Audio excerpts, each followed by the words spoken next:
Kristo kuzuba bavandimwe bwa na gatanu z'ukwezi kwa karindwi duhimbaza mutatifu Yakobo, umwe mu ntumwa za Yezu.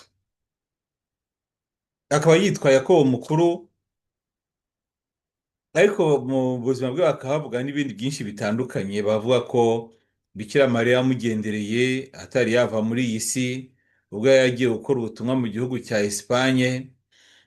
Abavuga ko amaze kwicwa na Herodi Agiripa baba baratwaye umurambo bakajya kuwushyingura ahitwa Komposteri muri Esipanye n'ubundi.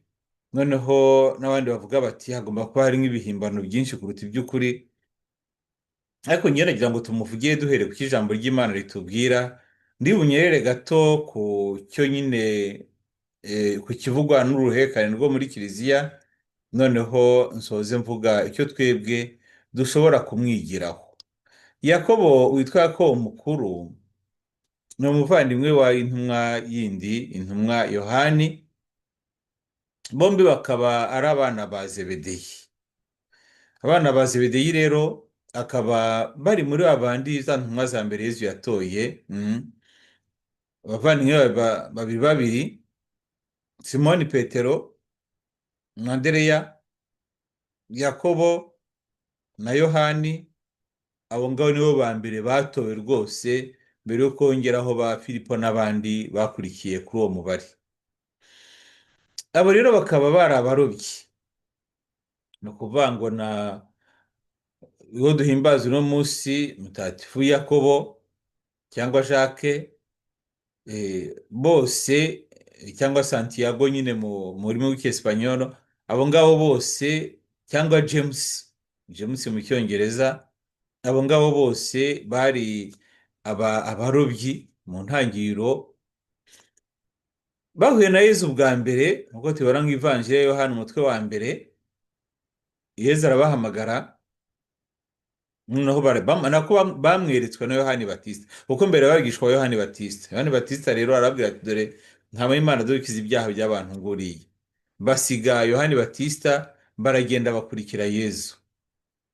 Ngo bamara na Yezu igihe gihagije, noneho cyakora ntibatinda, ntibahita kumukurikira ako kanya, ahubwo nyuma baratandukana, bajya kubwira buri wese abwira mugenzi we ati nabonye kanaka. Muzi ukuntu nyine muri Evanjiri hano batubwira ukuntu buri mwigishwa agomba kuzana undi mugenzi we. Nyuma rero ntabwo byagarukiye aho, ubwo birumvikana ko basubiye mu mirimo yabo yo kuroba. Abandi banditseho amavanjiri batubwira ari ukuntu noneho Yesu basanze bari kuroba, agahitamo ubwato bwa Petero. Amaze kubihitamo, noneho baza kurembuza n'abari mu bundi bwato, ni ukuvuga ubwato bwa Yohani, bwarimo Yohani na Yakobo. Nabo rero basiga byose, bose uko ari bane bakurikira Yezu, bakaba batyo intumwa za mbere za Yezu. Si aho gusa ariko bigarukira, kuko Yakobo n'abo bagenzi be agaragara mu nkoramutima cyane za hafi za Yezu, kuko Yezu tubona bari kumwe hahandi Yezu yihindura ukundi ku musozi wa Tabora.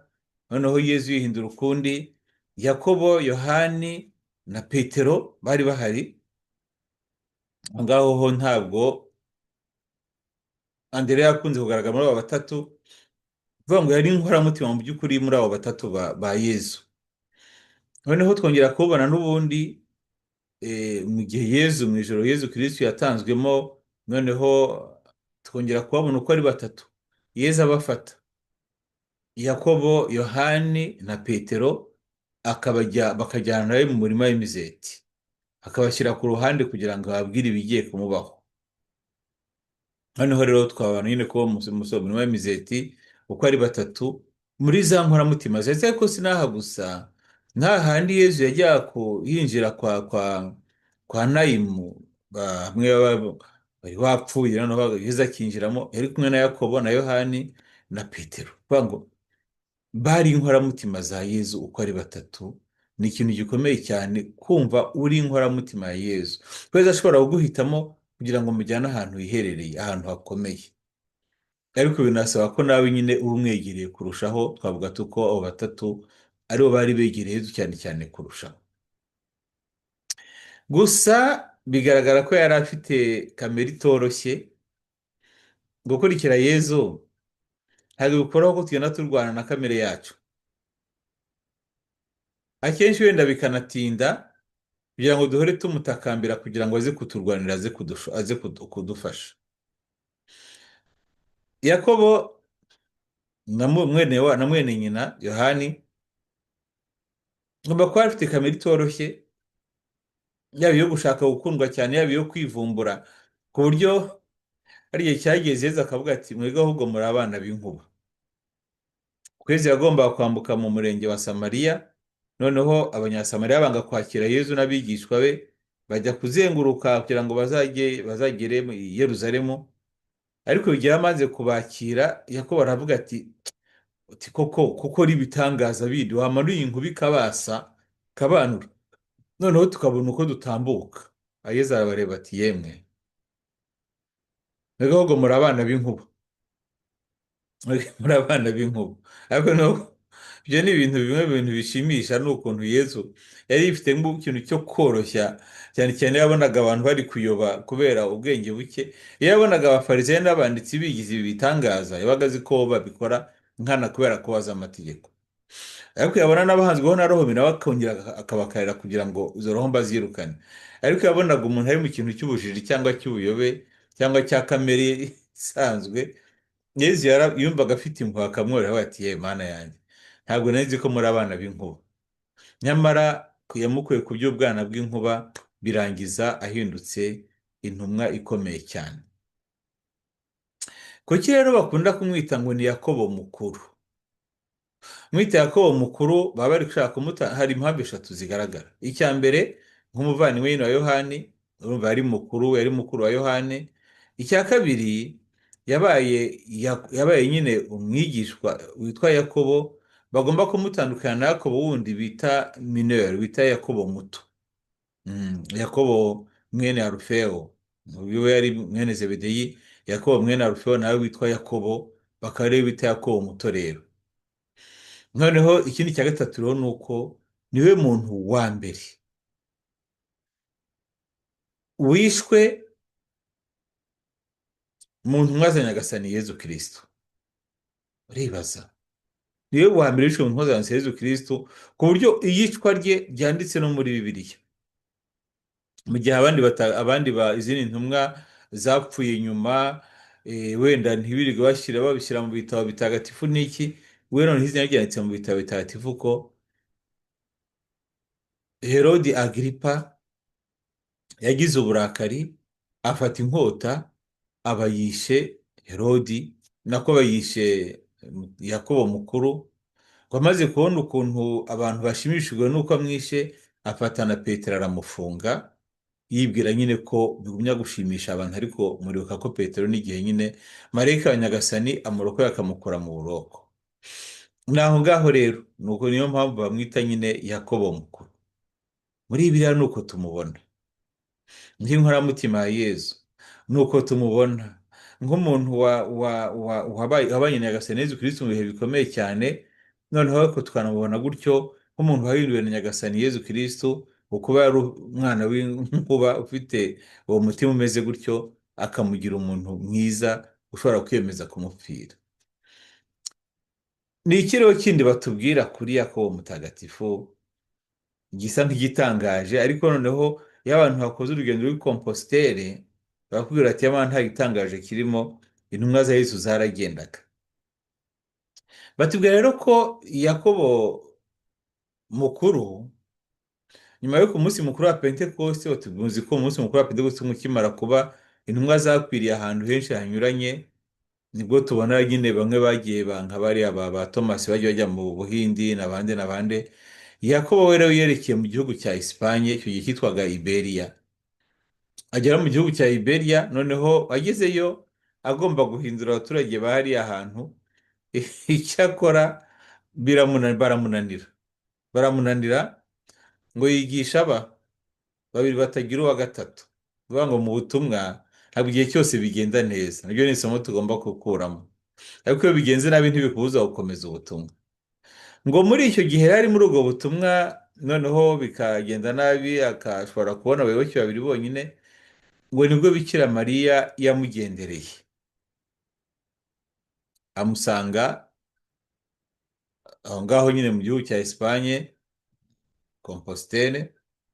Noneho amaze kuhamusanga aramubwira ati hambira wisubirire muri Palestina, cyakora abo babiri bakuru aho ngaho batware ujyane nabo, ibindi tuzabikemura ugeze iriya. Aha rero niho bavuga ko Bikira Mariya, mu ruhererekane rwa Kiliziya, ko Bikira Mariya yamubonekeye kuri bwa buryo bita birokasiyo. Birumvikana ko Bikira Mariya atigeze ava i Yeruzalemu ngo agende amusange mu gihugu cya Esipanye. Birumvikana ko atatwaye uburoho ngo aguruke, ariko nko mu batagatifu tuzi ko hari abajya bagiriye iyo mpano yo kuba ahantu henshi icyarimwe, nka Mutagatifu Padiri Piyo, hari n'abandi.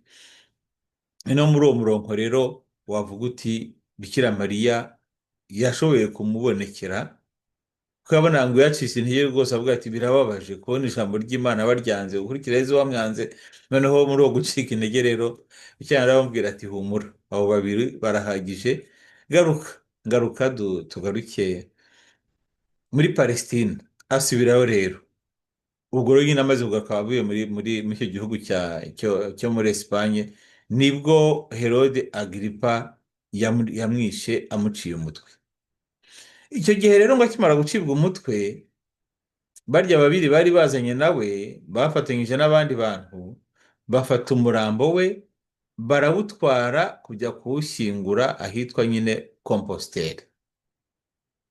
Aho rero niho haba ya mvugo ya witwa Santiago di Compostelle, mvuga ngo Yakobo nyine we muri Compostelle, kubera ko bavuga bati aho ngaho yagiye gushyingurwa harimo amateka yandi y'ukuntu umwami waho yabyanze n'ukuntu nawe yaje guhinduka, iyo simbitindaho, ariko yagiye gushyingurwa hehe?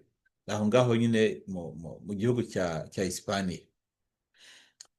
Ibyo rero birangiye, amateka abaho bya Yakobo bisa nk'ibyibagiranye.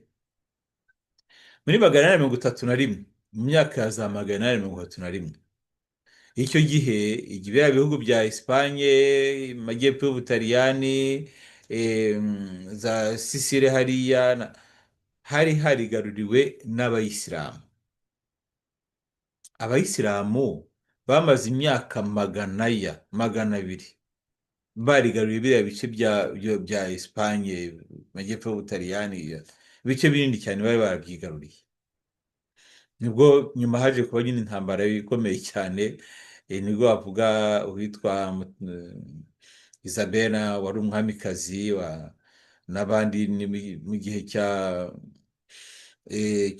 bariya ba Christophe Colomb, nyuma nibwo baje kurwana intambara, noneho baza gutsinda ibyo by'Abayisilamu. Ariko muri iki gihe muri za 800 nabwo hari icyo kibazo, bakiri guhangana kurwana ibiki n'ibiki. Hano icyo gihe rero ngo umuntu wari umugenzi nyine mutagatifu witwa Pelaje aza kwerekwa mu nzozi aho mutagatifu Yakobo yashyinguwe, Yakobo mukuru yashyinguwe, abyerekwa mu nzozi. Akora urugendo rero ajya kuvumbura aho ngaho, n'ubwo ngo yari umuntu w'umurayiki, noneho ajya kwerekana aho uyo ntumwa ya Yesu Kristo yashyinguwe. Nuko rero ni muri uwo murongo rero ingendo z'i Compostelle zatangiye, kuko zatangijwe no kuvuga ngo hariya hantu haguye intumwa ya Yesu Kristo, mureke dukore urugendo rwo kujyayo. Birakomeza rero, biza kuba nyine ikintu cyo kuvuga ngo dukore uburyo bwo kubohora aha hantu hacu. Bigiye bisa nk'ibyashobotse, ariko muri 997 umuyisilamu witwa Abu Amir al-Mansur ayobora ibitero bisenya kiliziya, bisenya ingoro zari zimaze kubakwa. Cyakora ntibasenya imva ya Yakobo mutagatifu, ubwo yari amaze kuhubaka nyine ibintu bikomeye cyane. Ubwo rero ibyo ngibyo bituma nyine ahubwo abantu barushaho gusenga no gukomeza. ubwo rero ntabwo byatinze kuko baje kuza kongera kubaka barongera barahakomeza, ahubwo noneho bituma abantu benshi cyane bahayoboka. Ni muri uwo murongo rero kompositeri n'uyu munsi abantu bajyayo bakora urwo rugendo rurerure rw'iminsi myinshi n'amaguru kugira ngo bazirikane ku buzima bwabo, bazirikane ku by'iyi si, ariko banajye kureba imva ya Yakobo mutagatifu. No muri iyi paruwasi yanjye hari abakirisitu bajya bajyayo, kuko njye sindarukora. Njye sindarukora ariko njya numva ntagiye kizagera nkarukora, kuko ni urugendo. Hari ibitabo byinshi bivuga ingendo bakoreye i Compostelle. Santiago de Compostelle, ni ukuvuga ngo Santiago ni mutagatifu Yakobo w'i Compostelle. Noneho hari abantu benshi rero bajyayo, ariko bakubwira uburyo ubuzima bwabo bwahindutse, ukavuga uti bifite akamaro gukora urugendo nk'urwo rutagatifu. Noneho ukabona uburyo ubuzima ari ubusa, ukagenda uhura n'abandi, noneho mukagera iyo mujya, noneho mukagenda uganira n'Imana muri urwo rugendo, kuko akenshi mu gukora urwo rugendo aba ari wenyine. Mutagatifu Yakobo rero twamwigiraho iki? Twamwigiraho ko mbere na mbere bari abantu bashakashaka Imana, yaba Yakobo, yaba murumuna we, yaba Petero, yaba Simoni Petero niwe mvuga, yaba na mukuru we cyangwa murumuna we Andereya, bitewe n'ibitabo umuntu asoma. Ni ukuvuga ngo bashakashakaga Imana. Cya mbere ni ukuvuga ngo niba uri umukirisitu birambirwa gushakashaka Imana, komeza ushake mu isengesho, mu kuzirikana ijambo ry'Imana, no mu buzima bwawe bundi busanzwe no kubana n'abandi, umenye ko burya Imana yigaragaza ku buryo bwinshi bunyuranye, wowe nturambirwe gushaka Imana. Icyo ni icya mbere kandi gikomeye tugomba kwigira kuri aba bantu. Icya kabiri ni ukugira ibakwe ryo guhaguruka. Niba ugomba kujya mu butumwa, ntibigutinze ngo uvuge ngo ndategereza, ndagira nteoya. Niba Imana iguhamagaye, haguruka wigende.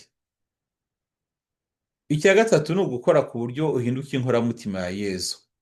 Kunda gusenga, zirikana ijambo rye, gira umwanya wo gushengerera, kuba inkoramutima ya Yezu. Noneho rero mu by'ubutumwa navugaga nyine, guhaguruka ukagenda wakora ubutumwa nta gutinda, nta gutindaganya, uvuga ko ubwo butumwa nyine ugomba kubukora kandi ukaburangiza. Icya kane, kudacika intege igihe uri mu butumwa.